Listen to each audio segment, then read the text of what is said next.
আসসালামু আলাইকুম সুপ্রিয় দর্শক, আশা করছি আপনারা সবাই ভালো আছেন। দর্শক বন্ধুরা, আজকে আমরা চলে আসছি নারায়ণগঞ্জ জেলার ২৫০০ থানার নয়নাবাদ গ্রামে। আজকে আমরা আসছি এখানের একজন নারী উদ্যোক্তা সাবিনা আপার টাইগার মুরগির খামারে। আপনারা দেখতে পাচ্ছেন সুবিশাল একটি মুরগির ফার্মে আমরা দাঁড়িয়ে রয়েছি। এখানে ওনার ১০০০-এর মতো প্যারেন্টস রয়েছে এবং এটা হচ্ছে সাবিনা আপার নতুন শেড, যেটা হচ্ছে মাত্র ৬ মাস হয়েছে উনি শুরু করেছেন।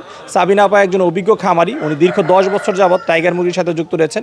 উনি ১০ বছর পূর্বে মাত্র ২০০ মুরগি দিয়ে গৃহস্থলে কাজ করার পাশাপাশি ওনার মুরগির যাত্রা শুরু করেন। তারপরে উনি বাড়িতে দ্বিতল শেড করেছেন, আপনাদেরকে আমরা ইতিপূর্বে দেখিয়েছি।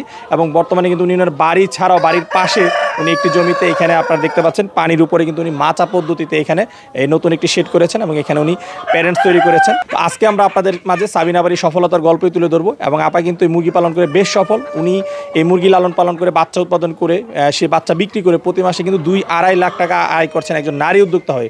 তো একজন নারী উদ্যোক্তা হয়ে উনি কীভাবে এই যে প্রতি মাসে ২-২.৫ লাখ টাকা আয় করছেন সেই সম্পর্কে আমরা আপনাদেরকে বিস্তারিত জানাবো। এবং আপনারা যারা এই যে টাইগার মুরগি পালন করেন অনেকেই ক্ষতিগ্রস্ত হয়ে থাকেন, কী কারণে মূলত আপনারা লস খান, সেই বিষয়ে আমরা আপনাদেরকে জানাবো এই অভিজ্ঞ খামারের কাছ থেকে। আপনারা যারা নতুন রয়েছেন, আপনারা কীভাবে খামার শুরু করলে সফলতা লাভ করবেন সেই সম্পর্কে আমরা আপনাদেরকে জানার চেষ্টা করবো। আশা করছি পুরোটা আয়োজন যারা আপনারা আমাদের সাথেই থাকবেন। আসসালামু আলাইকুম সাবিনা আপা। ওয়ালাইকুম সালাম।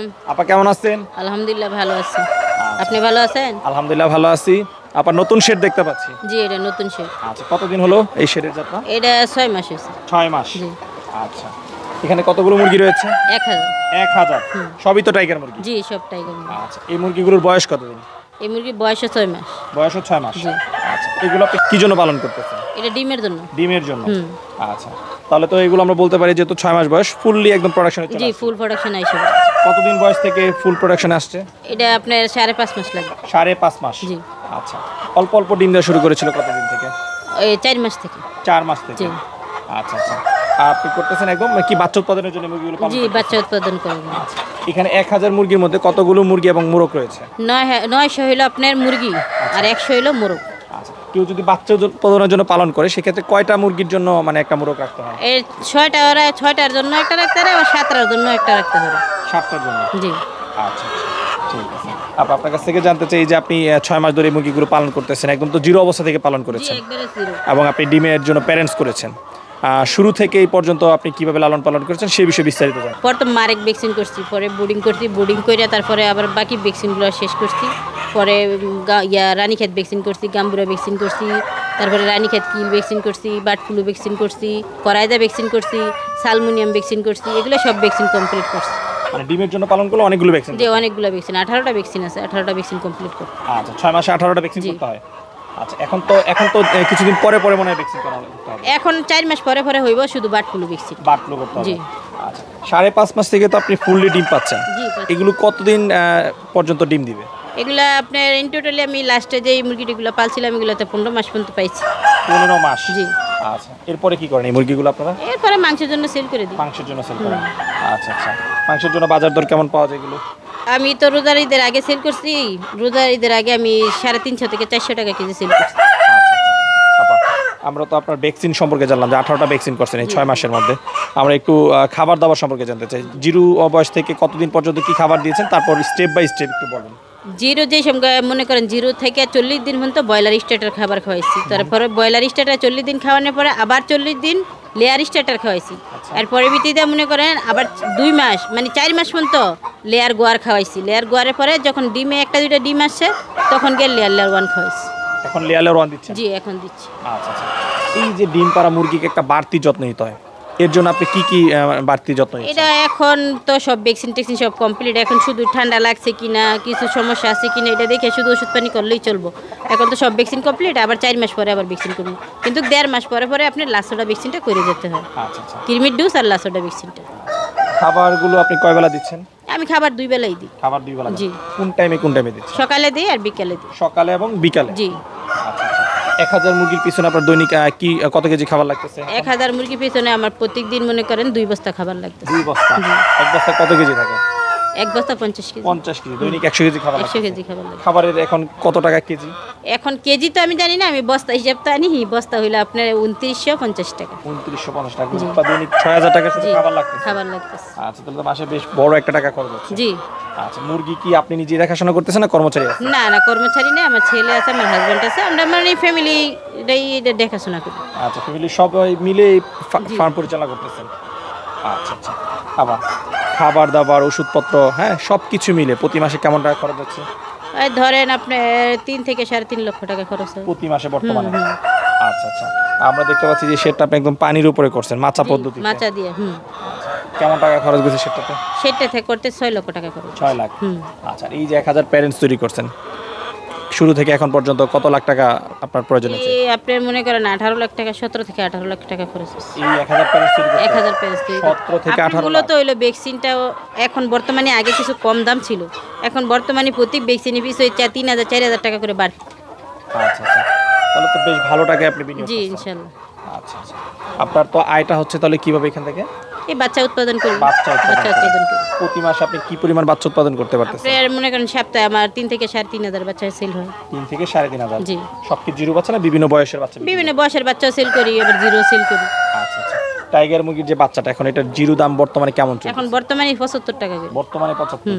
তো বাচ্চার দাম অনেক আপা এটা। খাবারের দাম এখন বেশি না, এই জন্য ভ্যাকসিন টেকসিন মিলাই টিলাই তো পোষায় না, আচ্ছা, এই জন্য একটু বেশি বিক্রি করি। বেশি হয়। আচ্ছা। এই যে বাচ্চা উৎপাদন করতেছেন সব বাচ্চা বিক্রি হচ্ছে?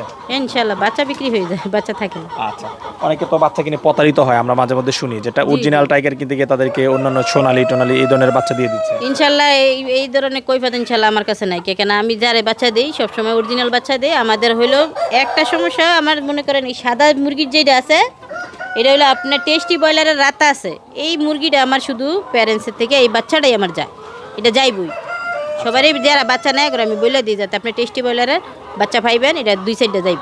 2-4টা? হ্যাঁ 2 আর সাইড। বাদ বাকি সবই হচ্ছে আপনার সবটাই। অরিজিনাল। ঠিক আছে। তারপর এই যে খরচ টরচ বাদ দিয়ে এখানে আপনার প্রতি মাসে 3-3.5 লাখ টাকা খরচের কথা বলেন, কেমন টাকা থাকতেছে? 2-2.5 লক্ষ টাকা থাকে। 2-2.5 লাখ টাকা। হুম। আচ্ছা আচ্ছা, তাহলে তো খুবই ভালো একটা টাকা ইনকাম হচ্ছে। হ্যাঁ ইনশাআল্লাহ, আমরা মনে করেন সব ফ্যামিলিতে সবাই একটাই কাজ করি, তো এই জায়গায় তো ইনকামটা আমাদের। আচ্ছা। আর বাইরে গিয়ে ইনকাম করে আনতো, সেই ইনকামটা আমরা এই জায়গা থেকে করি। আচ্ছা, এই যে আপনি বলতেছেন যে 1000 মুরগি থেকে 2-2.5 লাখ টাকা লাভ হচ্ছে, আমরা আবার অনেককে দেখতেছি যে এই মুরগি পালন করে অনেক অনেক টাকা লস খাচ্ছে। এই লস খাচ্ছে যারা, তাদের উদ্দেশ্যে কি বলতে চান? লস খাওয়ার কারণটা হলো মানে আমাদের কাছে আচ্ছা যদি আমরা মনে করেন প্যারেন্টসটা তৈরি করে ফেলাইছি, তৈরি করছি ডিমে আইসা পড়ছে, আমাদের মূলত হইলো ভ্যাকসিনটা আমার করা নাই। মনে করেন বয়স হয়ে গেছে, ভ্যাকসিন করতে পারিনি, তখন তো আপনার যখন রোগ ঢুকবো এটা রোগ ক্ষমতাটা মানে প্রতিরোধ করার ক্ষমতাটা থাকে না ভ্যাকসিন না করা থাকলে, তখনই আপনার মনে করেন মুরগি মারা যায়। মুরগি মারা গেলেই তো লস। আচ্ছা, মুরগি মারা গেলে লস? লস কেন, মুরগি না থাকলে আপনার আসবো কিভাবে? আচ্ছা আচ্ছা। মুরগি বাচ্চা থাকুক, আপনি মাংস বিক্রি করেন আর প্যারেন্টস বাচ্চা বিক্রি করেন, বাচ্চা থাকলে আসবো হইব। আপনি তো দীর্ঘদিন যাবত এটার সাথে জড়িত রয়েছেন। হ্যাঁ 10 বছর হয়ে 10 গেছে। বছর। জি। এই 10 বছরে আপনার কখনো কি বড় ধরনের লস হয়েছে? আমার 10 বছরে মনে করেন আমি একবার 2500 প্যারেজ করছিলাম, তখন আমার কিছু টাকা লস হচ্ছে। 2500? হ্যাঁ। আচ্ছা, সেই দুর্ঘটনা আপনার কেমন টাকা লস গেছে আনুমানিক?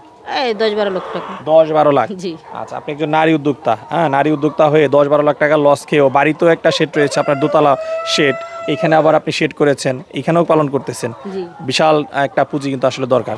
এই যে পুঁজিটা, এটা আসলে কোথায় থেকে আপনি না সাপোর্ট এটা আমার মুরগির ইনকাম থেকে, কেন আমার তো দেখতেছেন আমার ফ্যামিলিতে লোক হয়েছে 3 জন, আচ্ছা। 3 জন আমরা এই কাজই করি, আর বাইরে কোনো কাজ নেই, এটা থেকে ইনকাম, এটা থেকেই খরচ করা। আচ্ছা, এখান থেকে লাভ হয়েছিল আবার এখান থেকে লস এইখানেই লস, এটাতেই রয়েছে। এটাতেই রয়েছে। শুরুটা কতগুলো দিয়েছিল আপনার? শুরু 10 বছর আগে 200 মাত্র 200 মুরগি 200 দিয়ে। আচ্ছা আচ্ছা, তাহলে আস্তে আস্তে আস্তে আজকে এই পর্যায়ে আস্তে আস্তে করছি, মানে প্রথম 500 করছি, পরে 1000 করছি, পরে 2500 করছি, এখন আবার 1000 আছে। আচ্ছা আচ্ছা। আমাকে শুধু কি এই পর্যন্ত সীমাবদ্ধ না, এর আইডিয়া আরো কোনো কিছু করছেন? না আর করবো না, 3টা করে ফেলাইছে, আর সেট করা লাগবে না, 3টার ভিতরে পরিপূর্ণভাবে মুরগি থাকলে বহুত মুরগি। বহুত মুরগি। আচ্ছা আচ্ছা, আর করবেন না, এত রুগী পর্যন্ত থাকবেন? জি। আচ্ছা, ভবিষ্যতে কি এই টাইগার মুরগি নিয়ে কাজ করার চিন্তা? ইনশাআল্লাহ। আচ্ছা আচ্ছা। আবার নতুনদের জন্য আপনি কোনো পরামর্শ দিতে চান কিনা, যারা নতুন উদ্যোক্তা, তারা কিরকম মুরগি দিয়ে বা কিভাবে শুরু করলে সফলতা লাভ করবে? যারা নতুন উদ্যোক্তা যেরকম অল্প দিয়ে শুরু করবে, 200 100 300 দিয়ে শুরু করে, আর একটু বোর্ডিং করা বাচ্চাটা নিলেই তাদের জন্য ভালো। বোর্ডিংটার মধ্যে মেইন সমস্যাটা হয়, বোর্ডিংটা যদি ঠিক মতন কমপ্লিট করা থাকে তখন আপনার সব মুরগি সুস্থ সবল থাকবো, ভালো থাকবো। আর যে বোর্ডিং করা বাচ্চা নিলেও কিন্তু আপনার খেয়াল রাখতে হইব মুরগিটার কি সমস্যা আছে কিনা, আচ্ছা, এটার প্রতি আপনার মানে লক্ষ্য রাখতে হবে। দর্শক বন্ধুরা, আমরা পরিশেষে বলতে চাই এই যে সাবিনা আপার যে সফলতার গল্প আপনারা আজকে দেখলেন, যে উনি বললো যে 2-2.5 লাখ টাকা লাভ করতেছে। এখন ওনার এই 2-2.5 লাখ টাকা লাভের গল্প শুনে যদি আপনারাও চিন্তা করেন যে আমরা এরকম সুবিশাল আকারে খামার করবো, তাহলে কিন্তু আপনারা একদম বলবো যে বোকার স্বর্গে বসবাস করতেছেন। উনি আজকে 10 বছর যাবত এই সেক্টরে রয়েছেন, উনি ওনার অভিজ্ঞতা সঞ্চয় করে আজকে এখানে আসছেন এবং উনি বাচ্চা উৎপাদন করে বাচ্চাটা বিক্রি করতেছেন এবং এটাতে কিন্তু প্রফিটটা একটু বেশি হয়, যেটাতে বাচ্চা উৎপাদন করে, যেটা স্বাভাবিকভাবে আপনি যদি ডিমের জন্য পালন করেন সেখানে কিন্তু এতটা লাভবান হবে, বা মাংসের জন্য পালন করলে কিন্তু যখন বাজার ভালো থাকে তখনই কিন্তু আপনি লাভবান হবেন, আদারওয়াইজ কিন্তু লাভবান হবেন না। আর যে বাচ্চা উৎপাদনের যেটা আপনারা করবেন সেটাও আপনাদের মার্কেটটা আস্তে আস্তে তৈরি করতে হবে। এখন কিন্তু সাবিনা ভাইকে অনেকেই চিনে, যেহেতু উনি দীর্ঘদিন যাবৎ অনলাইনে কাজ করতেছেন, ওনার একটা নির্দিষ্ট কাস্টমার তৈরি হয়েছে, যেখানে কিন্তু উনি হিউজ পরিমাণে বাচ্চা সেল করতে পারতেছে। আপনি হুট করে এই সেক্টরে এসে বড় একটা বিনিয়োগ করবেন, হ্যাঁ বেশি বেশি বাচ্চা উৎপাদন করে আপনি বিক্রি করতে পারবেন না, তখন কিন্তু সেই বাচ্চাকে খাওয়াইতে গিয়ে আপনি বড় ধরনের লসের সম্মুখীন হবেন। সো আপনারা হুট করে আসবেন না, আপনারা যেরকম আপাস 200 দিয়ে শুরু করে আস্তে আস্তে সফলতা লাভ করে আজকে এই পর্যায়ে আসছে, আপনারা যারা শুরু করবেন এই মুরগি পালন সম্পর্কে জেনে বুঝে কীভাবে লালন পালন করবেন, ভ্যাকসিন করবেন, সেগুলো শিখে অল্প করে শুরু করে যখন দেখবেন যে আস্তে আস্তে লাভ হচ্ছে, তখন আপনি আস্তে আস্তে খামারটা বড় করবেন, তাহলেই কিন্তু আপনারা লাভবান হবেন। তো আপা, আপনার কাছ থেকে যদি কেউ বাচ্চা সংগ্রহ করতে চায় কীভাবে সংগ্রহ করতে পারবে? বাচ্চা সংগ্রহ করবে, স্ক্রিনে নাম্বার দেওয়া থাকবে, নাম্বার সাথে যোগাযোগ করব। যদি পাঠাই দেওয়ার হয় তো আমি মনে করেন পরিবহন দিয়ে যে বাস স্ট্যান্ড পর্যন্ত পাঠাই দেবেন, জায়গায় জায়গায় বাস স্ট্যান্ড থেকে বাচ্চা রিসিভ করি। আচ্ছা সাবিনা, আপনার সাথে কথা বলে খুবই ভালো লাগলো, সময় দেওয়ার জন্য অসংখ্য ধন্যবাদ। আপনার ফার্মের ভবিষ্যৎ সফলতা কামনা করে বিদায় নিচ্ছি, ভালো থাকবেন ইনশাআল্লাহ। আসসালামু আলাইকুম। ওয়ালাইকুম আসসালাম।